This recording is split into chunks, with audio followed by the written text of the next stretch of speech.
And we're live. Welcome back to another episode on the Windsor Wednesday show, and happy Windsor Wednesday. To kick things off, I want to talk about Epic Bingo. The Student Experience Office has just launched. It's starting on January 27th at 7 p.m. Eastern Standard Time. That is a Wednesday. And this is an annual winter term Epic Bingo event where there's $1,000 worth of prizes to be won. Any current UWindsor students are invited to register for the event. And this year's winter term Epic Bingo also coincides with Revive and Thrive Week, a week of events to help end stigma and raise mental health awareness. So I invite you to check out these great details. All you have to do is visit the Office of Student Experience social media page, and you can register for this $1,000 bingo prize contest. So thanks so much, and hope you can register today.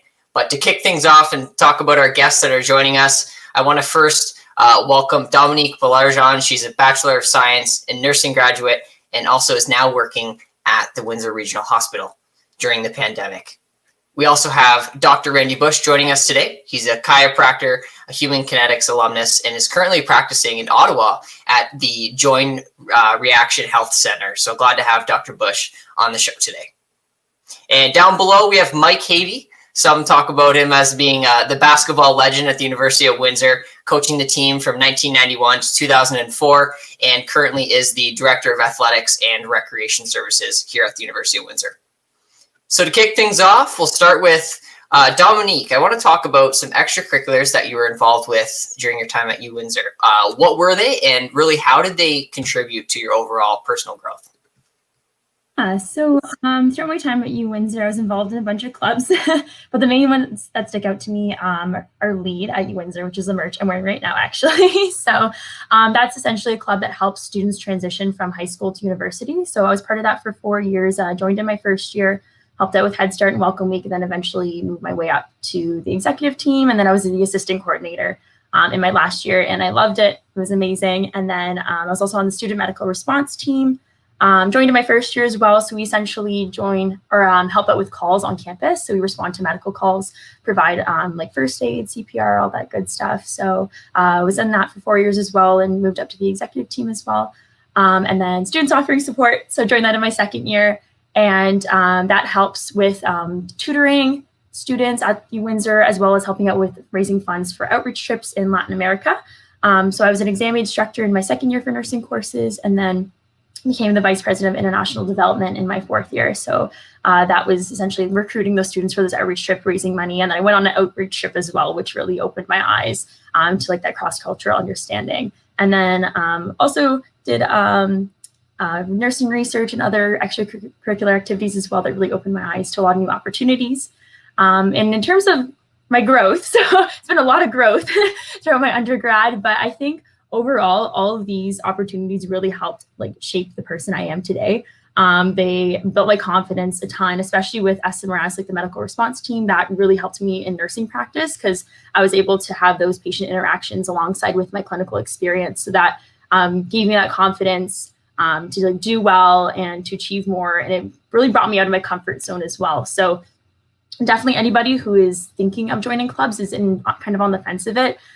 Just do it and go for it. Like you won't regret it at all. Because I know a lot of people say, "Oh, after my 4 years, I just wish I joined more," and just do it. So overall, great experience. I don't regret anything at all. It gets busy, so make sure you also have that balance. But yeah. Well, thanks for sharing that, Dominique. And you mentioned the LEAD program. Tell us a bit more about that. Yeah. So for LEAD, it's kind of like an all-encompassing program. So you really like trained to be a leader in that sense.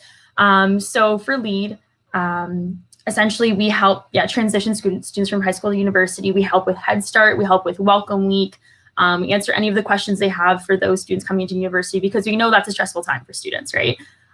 So throughout that, essentially we have like our orientation, we have like our volunteer selection board meetings, and we recruit those volunteers. We have regular training and all that good stuff. So it really helps students like get prepared for the university experience. And we bring them into like group settings as well so that they can develop those like hard skills and those soft skills. I don't know if you guys have heard of those, but you know, like critical thinking, teamwork, and as well as like the hard skills of building like your resume and building your extracurricular activities to get a career. So it's kind of like all encompassing in a sense. I really like it. And I would definitely encourage everyone to join. Well, thanks for sharing that. It's probably one of the positions at the University of Windsor where you're the front face of the university and helping recruit students. So I appreciate you sharing that, Dominique. Yeah, for sure. Yeah, thank you. And moving on to Mike, I want to talk about what are your responsibilities as Director of Athletics and Recreation, and really how has this role changed throughout the pandemic? So first of all, Lyndon, thanks for having me. I appreciate the opportunity to talk to be a guest on the show. So, in terms of my responsibilities, I mean, I think of it in terms of dividing it by program. So, when people think about the offerings in our program in athletics and recreational services, I think first, they tend to think, of the Lancer varsity teams, right? And certainly, that's a big part of our program. We have 17 varsity teams and all the coaches that are involved in that, we offer opportunities for about 400 varsity athletes to participate in that. But really, the much larger scope of our interaction, with students at the University of Windsor is through our campus recreation program. So we have, between intramurals and fitness and instructional programs and summer camps, and personal training, whenever we're allowed to go back to doing that, we interact with, probably 5,000 or 6,000 students on campus and faculty and staff a year. So in terms of the scope of the program, that's the largest part of our program in terms of our touches with members of the campus community.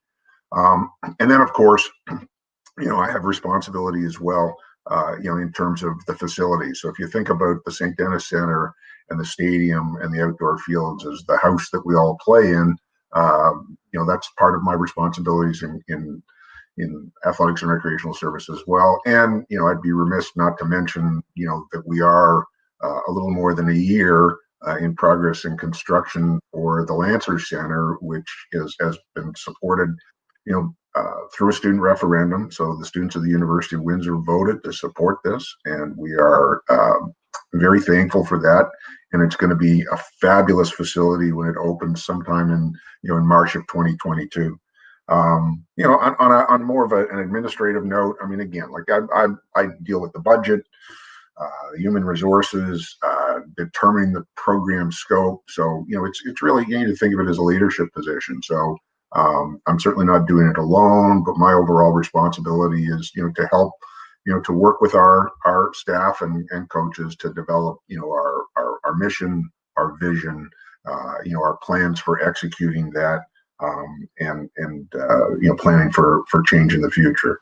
Also, external to the university, I would be, the University of Windsor representative, in the organizations that we participate in. So Ontario University Athletics, I'm a member of that. I'm actually a member of our board of governors, and also, I'm a participant and a representative for the University of Windsor at U Sport. So that's, in broad terms, that's the job. How has it changed through the pandemic? Well, we've been in this for almost a year now, and I guess I have to say that, and I don't think I'm alone in this. None of us were prepared for this. I don't think anyone or any single unit in the institution could say, "Yeah, we were ready to roll out our plan." We weren't, and so after the initial shock of shutdown, we recovered from that. We immediately began to think about, okay, how do we pivot to be relevant, to the students that we serve in terms of the programming that we're able to offer. And so we quickly pivoted to online mediums for, virtual fitness and online fitness classes. We had to cancel in-person summer camps, but we still continued to offer summer camps, and actually the uptake for that was quite remarkable. Obviously, the format was completely different, shorter time frames. You're not going to have a student a young person sit in front of a screen for 7 hours a day. But we had lots of connection with the community on that. And then the biggest task over the summer was sorting out the safe operating plan to reopen the facilities for people to come in and actually, get a workout in, get a lift in, to be able to run around the indoor track. And that, took a significant amount of time and effort.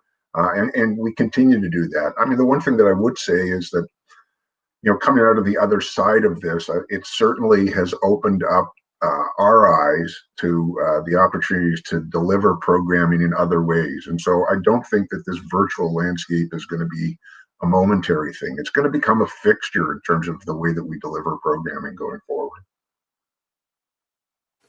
So on a lighter note, and past COVID-19, you talked about the Lancer Fieldhouse renovations.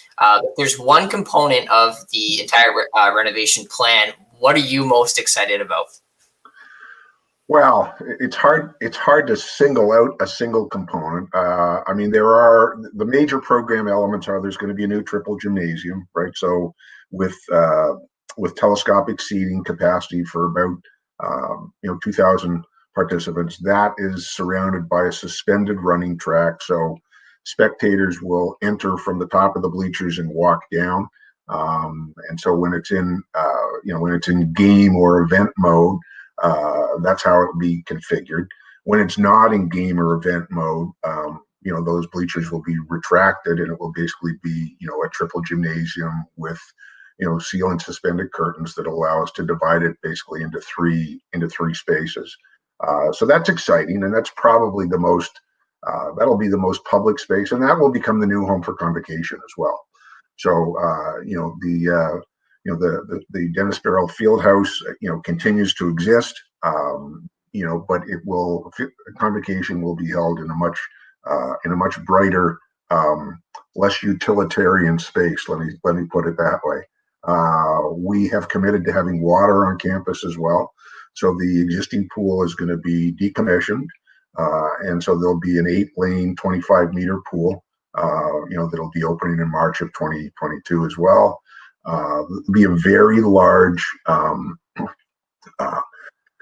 gathering point, that links the old facility with the new facility. So if you think of the spaces in between, we're capturing that. So there'll be a very large social hub, meeting space. There'll be a food outlet in there, so students will have the opportunity to grab a chair, sit down, chat with their friends. There'll be study space. It's on different levels. It will have views into the old field house, so it'll be much more of a destination and a social hub than our current space is. Current lobby is really small, as you know, and so people tend to come, change, work out, finish their workout, and leave. They don't hang out currently at the field house. So our hope is that we're going to become almost the equivalent of a student center at the north end of campus. So a destination for students where they'll actually spend some social time. And there are multi-purpose spaces and additional offices and all that cool stuff. But certainly, I think and there's a new outdoor lit field as well. But I think the highlights are certainly the new triple gymnasium and the new pool. Well, it's definitely a state-of-the-art facility and a lot of exciting renovations taking place and upgrades that I think many students will enjoy. So I appreciate you sharing that insight with us, Mike. Thanks, Lena. So, Dr. Busch, I want to talk about you recently have become a chiropractor, and you're currently working in Ottawa. What really sparked your interest in pursuing chiropractics? Yeah, so first of all, Lyndon, thanks for having me on the show. It's a pleasure to be here with you all. I guess I could, do the long version, but we'll stick with the short version for today. I've been going to a chiropractor my whole life since I can remember, maybe, the age of 8, 9, and 10. And it was just basically dad saying, okay, get in the car, we're going to go get an adjustment. And it was kind of a monthly thing. As I grew up, I knew I always wanted to do something in the healthcare field, that's for sure. Much like Dominique probably had this kind of calling, and she's like, oh, I want to help people. And so at the University of Windsor, I took kinesiology, and I would probably say not even until maybe my third year of kinesiology that I really kind of hone in on chiropractic, started shadowing a couple chiropractors. in the community, all while still going to a chiropractor for as long as I can remember. And basically, going to a chiropractor, I always felt great leaving. And then as I kind of involved myself in athletics as a kid growing up as well, you'd have the injuries, you'd have, kind of feeling sore in your back or whatever it might have been. And the chiropractor would always fix me up. And I'm like, oh, I kind of want, I would like to do something like that. And so the next thing I know, I'm applying to the school in Toronto, CMCC, and the rest is history. So kind of multifactorial, and I've always been kind of involved in some way with whether it being a patient, and then starting to shadow, and really seeing the difference that a chiropractor can make in someone's life really kind of resonated with me on a multitude of levels. And what were some experiences that you had in university where you could really, what was there a co-op or internship opportunity where you could practice and learn more about this field? So there is a route that you can do, a co-op or an internship. I didn't take that route. I probably, in hindsight, in 2020, I probably would have done that looking back, because it gives you more, obviously, real world experience. I didn't take that route, but in my third year, I started shadowing and just kind of reaching out to people, just to kind of build my kind of volunteer and shadowing resume so that I had some experience to draw from. So I didn't really have anything other than being a patient at that point and seeing the other end of it. But everything happens for a reason in life. I'm a true believer in that. And so whatever path I took seemed to be the right one. Yes. And I think, being a patient is a great perspective, right? Especially being the one administering the medical treatment on patients. You've really seen what it feels like to be in the chair. Exactly. Well, thanks, Dr. Busch. I appreciate that. Nope. So going on to Dominique, back to you. What has been the most challenging part for you becoming a registered nurse? And do you have any advice for those students that are looking to be a nurse one day? Yeah, for sure. So honestly, I think the most challenging part was probably writing my NCLEX exam. So we basically study for 4 years to write this one exam. In the summer after your fourth year, it's your registration exam and you need to pass it in order to become an RN. So everyone stresses out about it, and basically fourth year prepares you for that. So I think we were all super stressed about that, and it was probably the most challenging, but I think it was overhyped in a way. So I think I overstudied for it and everything, and ultimately it was fine. I passed, everything was good. So glad I got over that little speed bump there. But ultimately, nursing is a very challenging profession, and even getting through the 4 years of schooling, it is very challenging to balance work and school and clinical practice and your own life as well. And I know a lot of people prioritize school over their mental health as well. So I know for those going into nursing school, and if you want to do it and that's your passion, go for it. And it's going to be hard, but if you put your all in, just make sure you have that balance and you're prioritizing your mental health and you're having that balance that you can get there and be healthy along the way, because it is stressful and you'll have some ups and downs. But I think it's just so important to have that social work life balance as well, to make sure that you're spending time for yourself, because it is a very rewarding profession overall, though. It is great, but have that balance.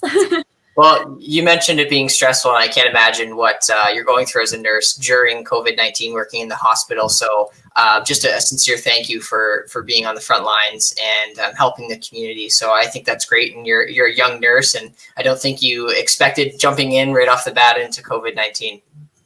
Yeah, for sure. Thank you. Thank you so much. Yeah, it's been a crazy time, but we're managing. It's just take it day by day at this point. I'm glad. So thanks so much for doing that. Mike, let's talk a little bit about your role. As we talked about, you were a basketball coach for the Lancers basketball team, head coach from 1991 to 2004. In what ways did this role, your previous role, really parallel what you're doing now? Well, it's the title is one thing, but really it's leadership. You're in the athletic department is really, it's just another team. That's the way I view it.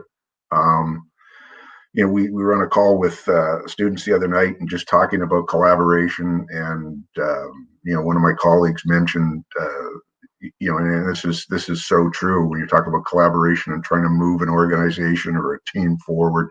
We reference this old African proverb that, if you want to go somewhere fast, go alone.